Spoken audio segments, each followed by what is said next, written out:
So here, as the figure goes, so beta is the coefficient of performance. So this is 5. So this is going to be T2 divided by T1 minus T2. Now what is T2? T2 is the sink temperature, and all are going to be in Kelvin. So the temperature, the temperature which is inside is the freezer. So this is going to be 273 minus 20 divided by T1 minus T2.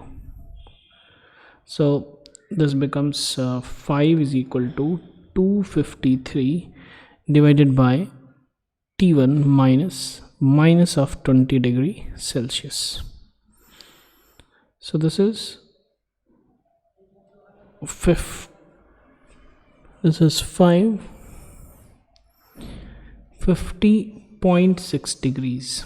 Okay, so therefore T1 plus 20 is going to be 50.6 degrees.